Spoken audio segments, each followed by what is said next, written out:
Reporting sir identity Z5ல release ஆகிருக்கிற ஒரு மலையாள thriller படம்.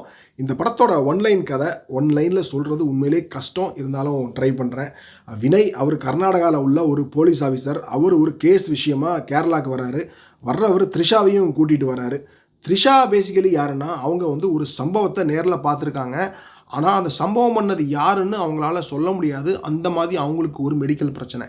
இப்போது கேரளா வர்றவங்க, அங்கே டோவினோ தாமஸ் இருக்கார். அவர் பேசிக்கலி ஒரு ஸ்கெட்ச் ஆர்டிஸ்ட்.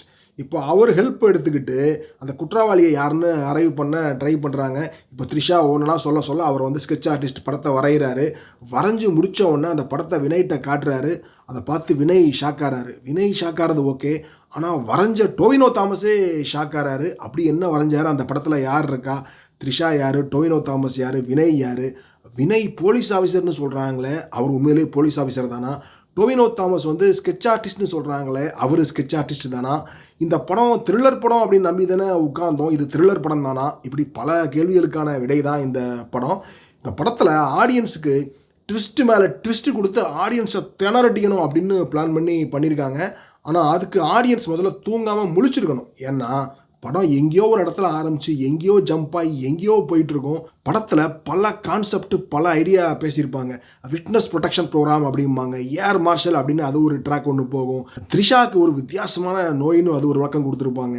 டோவினோவுடைய சின்ன வயசு கேரக்டராக ஒரு பையனை காமிப்பாங்க. அந்த பையனுக்கு சில வித்தியாசமான கேப்பபிலிட்டிஸ்லாம் இருக்குன்னு அது ஒன்று சொல்லுவாங்க. இந்த மாதிரி படத்தில் நிறைய ஐடியாஸ், நிறைய ட்விஸ்ட்டு, இதெல்லாம் ரொம்ப டூ மச் ஆகி ஒரு ஸ்டேஜில் எதுவுமே மனசில் நிற்காது. எல்லாமே அப்படியே ஒரு பாசிங் க்ளவுடாக இருக்கும். படத்தில் எங்கேயுமே ஒரு கிரிப்பிங்கான ஒரு ஃபீலே வராது. எனக்கு படம் ஆரம்பித்து ஒரு முதல் 5-10 நிமிஷத்துலேயே கொஞ்சம் இன்ட்ரெஸ்ட் குறைஞ்சிருச்சு. ஏன்னா முதல் சீனே பார்த்தீங்கன்னா ஒரு ஜவுளி கடை, அங்கே இந்த லேடிஸ்லாம் ட்ரெஸ்ஸு மாற்றுற இடத்துல ஒருத்தன் செல்ஃபோனை வச்சு படம் முடிக்கிறான் அப்படின்னு ஆரம்பிப்பாங்க. அப்போவே எனக்கு இன்னும் எத்தனை படத்தில் தான் இந்த செக்ஷுவல் அப்யூஸ், இந்த மாதிரி பொண்ணுங்களை இப்படி ஃபோட்டோ எடுத்து காசு சம்பாதிக்கிறது, இந்த விஷயத்தையே திரும்ப திரும்ப திரும்ப பேசுவாங்க அப்படின்னு ஒரு டயர்ட்னஸ் எனக்கு வந்துருச்சு. நான் சொன்ன இந்த விஷயம் படம் ஃபுல்லாக நிறைய இடத்துல வரும். அதுக்கப்புறம் படத்தில் ஒரு சின்ன பையன் கேரக்டர் ஒன்று காமிச்சிருப்பாங்க, டோவினோ தாமஸோடைய சின்ன வயசு கேரக்டர்.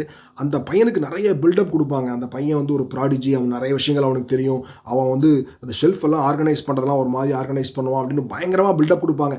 ஏதோ அந்த பையன் தான் பெரிய பையனாகி ChatGPT, DeepSeekலாம் கண்டுபிடிக்க போகிற அளவுக்கு ஒரு பில்டப் இருக்கும். ஆனால் அந்த பில்டப் அது எதுவுமே செகண்ட் ஹாஃபில் படத்தோட கனெக்டே இருக்காது. அது அப்படியே அந்த இடத்துல தொங்க விட்ட மாதிரி தான் இருக்கும். கேஸ்டிங் வைஸ் டோவினோ தாமஸ், வினய், அந்த 2 பேரும் அவங்க கொடுத்த ரோலை நீட்டாக பண்ணியிருந்தாங்க. ஒன்றும் லாகிச்சு சொல்கிறதுக்கு ஒன்றும் இல்லை, அந்த ரோலை நீட்டாக பண்ணியிருந்தாங்க. த்ரிஷா இந்த படத்துக்கு தேவையே இல்லை. எதுக்கு இந்த படத்துக்கு த்ரிஷாவை போட்டாங்க? அவங்க கேரக்டரே பார்த்தீங்கன்னா எப்போ பார்த்தாலும் ஒரு மாதிரி பேயறைஞ்ச மாதிரியே இருப்பாங்க. யாராவது கேள்வி கேட்டால் அதுக்கு மட்டும் பதில் சொல்லுவாங்க. இந்த ரோலுக்கு அவங்க எதுக்கு போட்டாங்க? ஒரு சோழ நாட்டு இளவரசிங்கிற மட்டு மரியாதையே இல்லாமல் குந்தவி தேவியை கூட்டு போய் இந்த மாதிரி ஒரு ரோல் கொடுத்துட்டாங்களே அப்படின்னு தோணுச்சு. இந்த ரோலில் யாருனாலும் போட்டிருக்கலாம். ஒரு மேல் ஆர்டிஸ்ட் போட்டிருந்தா கூட ஒர்க் அவுட் ஆகிருக்கும். ஒரு சடகோபன் ரமேஷோ இல்லை சித்தன் ரமேஷோ போட்டிருந்தா கூட அதனாலலாம் அந்த படம் ஒன்றும் பெருசாக பாதிக்கப்பட்டிருக்காது. ஏன்னு தெரியல. படத்தோட பேக்ரவுண்ட் ஸ்கோர் மியூசிக்கை தனியாக சொல்லணும்னா நல்லாயிருக்கும். ஆனால் அது படத்தோட பார்க்கும்போது ரொம்ப அந்த சீனுக்கான எமோஷனை ஆடியன்ஸுக்கு அப்படியே மியூசிக் மூலமாக ஸ்பூன் ஃபீடிங் பண்ணுற மாதிரி இருந்துச்சு. ஒரு காட்சி வருதுன்னா இது எமோஷனலான சீனு, இது த்ரில்லிங்கான சீனு அப்படின்னு பின்னாடி இருந்து ஒரு வாய்ஸ் ஓவர் வந்தால் எப்படி இருக்கும், அந்த மாதிரி தான் மியூசிக் ரொம்ப ஃபோர்ஸ் பண்ணி தெரிச்ச மாதிரி இருந்துச்சு. அது அவ்வளோவா பைண்ட் ஆகவே இல்லை. படத்தோடைய சினிமோட்டோகிராஃபி, லைட்டிங் கூட சில காட்சிகள் நல்லாயிருக்கும். சில காட்சிகள்லாம் ஒரு மாதிரி ஒரு டல்லான மூடு செட் பண்ணியிருப்பாங்க. அந்த அப்பார்ட்மெண்ட்டுக்குள்ளே உள்ள சீனாக இருக்கட்டும், லைப்ரரி சீனாக இருக்கட்டும், ஃப்ளாஷ்பேக்கு ஒரு டல் லைட்டிங் ஓகே. பட் கரண்டாக நடக்கிற சீனு கூட அந்த லைட்டிங் டல்லாக இருந்துச்சு.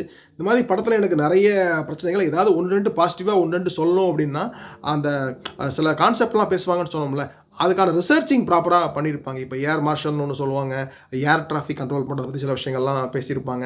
அதெல்லாம் ரிசர்ச் பண்ணி கொஞ்சம் டீட்டெயிலிங் இருக்கும். படம் கொஞ்சம் ஸ்டைலிஷாக எடுக்க ட்ரை பண்ணியிருப்பாங்க, செலவு பண்ணி எடுத்திருப்பாங்கன்னு தெரியும். அது 1-2 சீன் கொஞ்சம் அந்த ஒரு ரிச்னஸ் தெரிஞ்சுது. இதெல்லாம் எப்படின்னா, ஒரு ரிவ்யூ சொல்கிறோம், நெகட்டிவும் சொல்லணும், 4 பாசிட்டிவும் சொல்லணும்ல அப்படிங்கிறனால சொல்கிறது தான். மற்றபடிக்கு எனக்கு படத்தில் எதுவுமே ரொம்ப சிலாகிச்சு சொல்கிற மாதிரிலாம் ஒன்றுமே தோணலை. ஸோ ஓவராலாக அந்த படம் டாலரேட்டே பண்ணிக்க முடியாத, சகிச்சிக்கவே முடியாத அந்த மாதிரி படம்லாம் சொல்ல மாட்டேன். அப்படியே நெளிஞ்சு உட்காந்திங்கன்னா பல்ல கடிச்சிட்டு ஒருக்க பார்க்கலாம். ரொம்ப ரொம்ப மோசமான படம்லாம் கிடையாது. ஆனால் இன்றைக்கி தேதிக்கு நமக்கு OTTயில் எல்லா மொழி படமும் பார்க்கணும். நமக்கு பார்க்குறதுக்கு 100 படம் இருக்குது. பட் இந்த படம் 2.5 மணி நேரம் பார்த்து முடித்தா உடனே இதுக்கு பார்த்து வேறு ஏதாவது பார்த்துருக்கலாமா, ஒன்றும் இல்லையா அப்படிங்கிற ஒரு ஃபீல் தான் எனக்கு வந்துச்சு.